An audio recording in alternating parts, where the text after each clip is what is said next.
Time with billionaire need.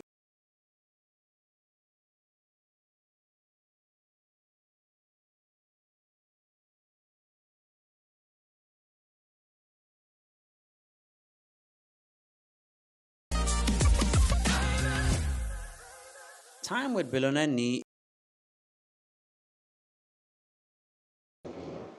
All right. So what I want to now we've dealt with the quarterlies. We've worked on the monthlies. Okay.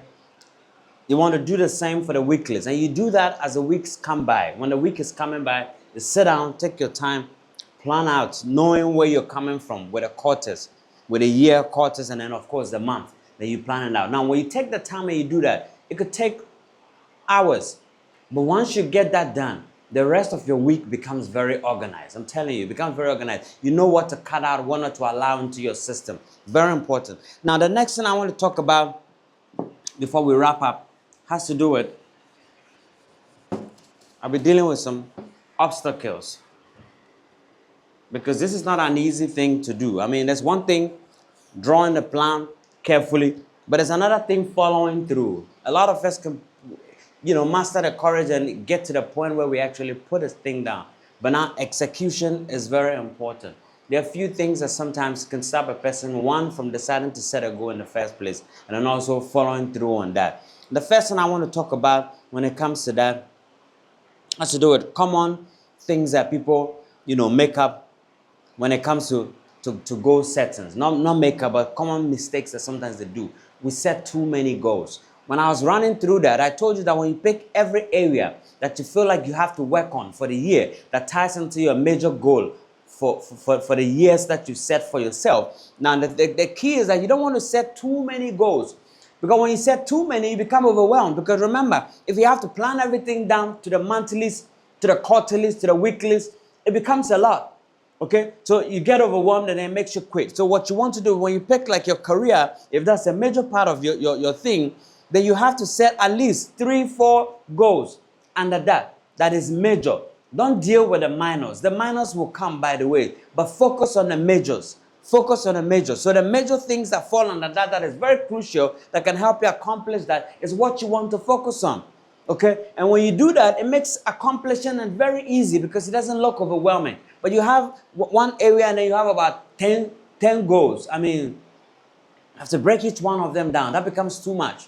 And if you're not someone who's been training yourself for a long time, you'll give up. So I want you to make this as easy as possible. So just make sure you set goals that you can handle. At least 3, at most 5 major goals. That's in the area that you want to deal with. Okay, and then you apply the other methods that I showed you. Then the second piece is people's goals have become too vague. When all your goals are too vague, you cannot pinpoint what exactly you're talking about. It's too wide open.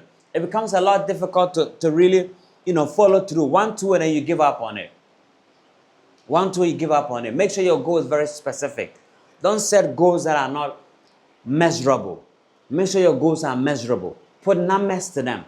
Put some data to it. So you can be able to check at the end of the week and say, okay, I said I was going to read 1 book. I was going to read 3 pages, and I read 3 pages. Not I'm going to read Think Rich Dad Poor Dad, and then that's it, you live it. That's too vague. I mean, because the week is going to come by and you're not going to do it. But say that I'm going to read this amount of pages, I'm going to read this amount of books, I'm going to do that, I'm going to exercise 3 times of 3 hours for the week. So set some goals that are actually measurable. It makes your life a lot easier and it helps you follow through on that. If it's too vague, you're not going to follow that. I could tell you that. And one of the key parts that I want to talk about is reviewing your goals. Now, over the course of my life, at some point when I realized that setting goals was important, I began to write down goals. If something comes to my mind I want to accomplish, I write it down. So I used to do that. But the problem is that somewhere along the line, I overlook everything and I go back to my normal routines until I come back to my senses, which was usually not a lot of times that I come back to my senses. But I came to realize that if you want to be able to follow through on your goals very well, you have to be able to review the goals. So when you set the goals, it's not enough to just leave it. Set timelines and say, okay, at the end of every week, I want to review what happened in the course of the week. Let me take just 30 minutes or 1 hour. Let me look at how the week went. What did I do? I said I want to record 3 videos. Was I able to record 3 videos? Okay, I said I don't want to eat any junk food. Okay, let me think through. Did I eat junk food? So you're able to track the things that you're doing. What you're doing is that you're telling your brains that these things are very important to you, so you want to be able to follow through on them. And remember what I showed you about the part of your brain that sends signals. It tells you that this is important to you, so you make notes. And once you make notes that, okay, this week, this is why I fell short. So next week, I'm going to get better. When you make up your mind like that, it's going to help you. You know, this week, what I did was when I was doing my review, what I realized was that some of the stuff that I started, I did it, but I didn't 100% complete it. A lot of them, I leave it at 90, 95, because the other half, I get lazy. I'm like, okay, this one is not important, I leave it. But I realized that was an error. I have to take the task and finish very well. So the strategy I decided to adopt was the fact that once I take one goal, I have to finish it to completion before I start the other one. So it helps you in doing these reviews to be able to update yourself and say, okay, this is actually good for me, or that is not good for me. There's an example, you know, I like to share about. In the beginning, I shared about your setting sail. So the ship leaves Accra and is headed to Japan. Once you move out, yes, you have a destination. You have an ultimate goal that Japan is my destination. Great. You have your map, you have your stuff, your crew. You put things together to be able to make it to Japan. But the thing is that as you go on your way to Japan, so many things can happen. The storm may come. You may meet some pirates. You have to navigate through some places. So if you're not checking, going back to the drawing board to realize that, okay, we started from here. We have some obstacles. Now this is where we are. How do we do?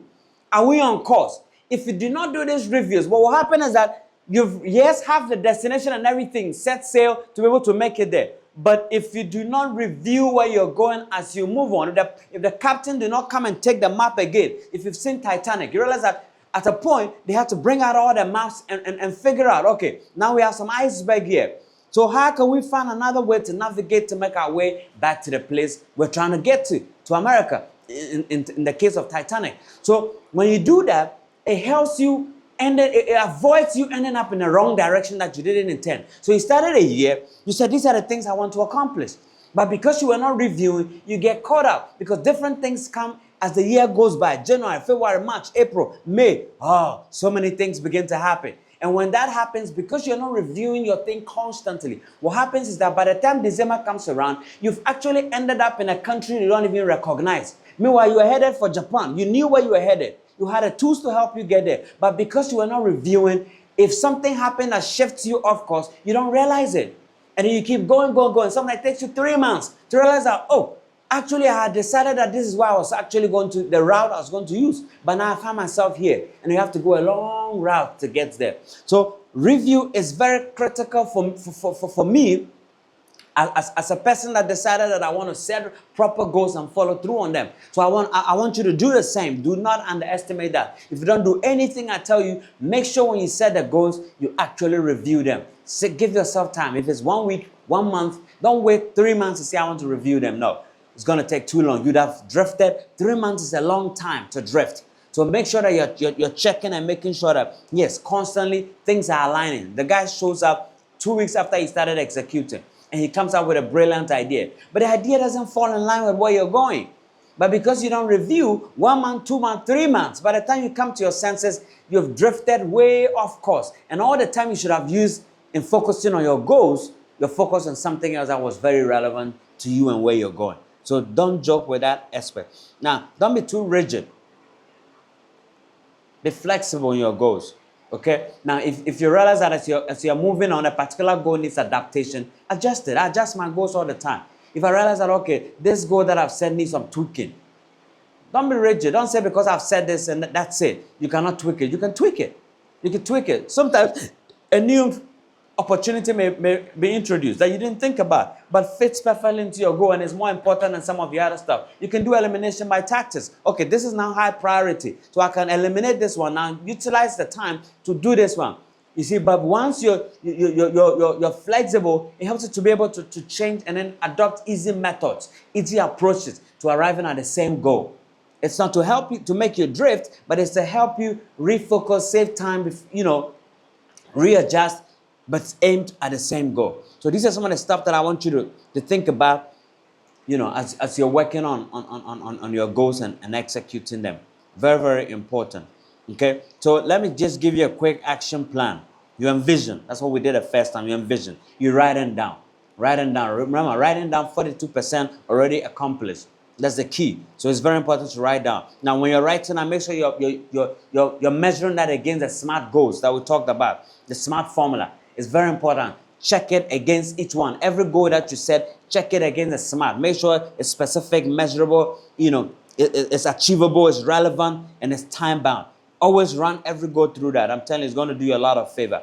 It's going to do you a lot of favor. And then, of course, the next thing you do, you want to share with somebody. Accountability is very important. Don't just limit if it's your wife, it's your business partner, whoever it is that you trust so much. Make sure you share that. If it's what, Napoleon Hill calls a mastermind group. If you have a group that are heavy thinkers and people who care about you and are also dreaming, you can share that with them so that if you're not on course, they can tell you that you're not on course. It's very important to have some type of accountability partners, some people that will check you to make sure that, hey, you said you were going to do this. Where are you with that? It's very critical and important. And allow yourself to be accountable. Do not hide from the people that you want to be accountable to. Be bold to confront them and say, and bring yourself out there for them to check you, because it's going to help you yourself to do better.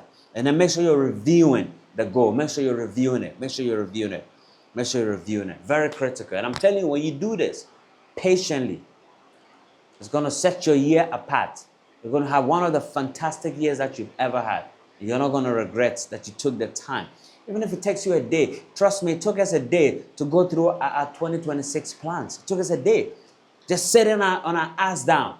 One step at a time, following the process that I just went through with you. Follow each step. Because I'm telling you, once you do that, the year becomes easy to navigate. You don't waste your time on things that does not matter. You quickly come back to your senses if you follow that. Please try that and see how it works. And then when you're done, the final thing I want you to do is to do a written statement. A written statement with your goals. Tell yourself what you've accomplished at the end of the 2026 year. Okay? You're going to write more like a statement to yourself that in the year 31st December 2026, I have done this, I have done that, based on what you're looking for. I've done this. And these are the results that I've acquired in doing that. Write that written statement. And then when you're done writing that statement, at the end, you want to always do one of the principles that I love so much about Think and Grow Rich. It talks about what you're willing to give. It's not everything about getting. But what you want to do is I want to make a commitment that if I'm able to accomplish all these goals, I want to do some giving. I want to give something out. Put out also in your written statement that at the end of the year, I have given this amount of stuff. I've given this service. I've given this, that. It's very critical, free of charge. So add that always to your statement. And then you can read that to yourself every morning and possibly every evening. I have my statement pasted on my wardrobe. I have another one pasted near the bathroom. That every chance I get, I have it on my laptop, that I read it when I wake up in the morning. In the evening, if I have the chance, I read it on the wall, I read it on my phone. Because what that does is it reinforces that, okay, these are the stuff that I want to do, and this is the reward that comes with what I'm about to execute. It helps you have an easy year. Even if your year is tough, I'm telling you, it's going to be a lot easier. When I hear people talk about how my year was, I had a terrible year. Yes, I sympathize with them, but I cannot identify with that. Because when you follow a process, God helps your process. It's as simple as that. He said, I'll bless the works of your hands. It means that there has to be something there for him to bless. If you don't have a plan, how can he bless any plan? He cannot do that. So you have to have something that you're working with, and then God can actually rain on that, and that is going to happen. So I want you to take this very seriously, and you're not going to regret it. I love you so much, and I'm sure God loves you more. Sit down, take the time, and follow through, and you'll be blessed. It's been time with Beloneni, and I'll see you in the next video. God bless you. All right. Time with Beloneni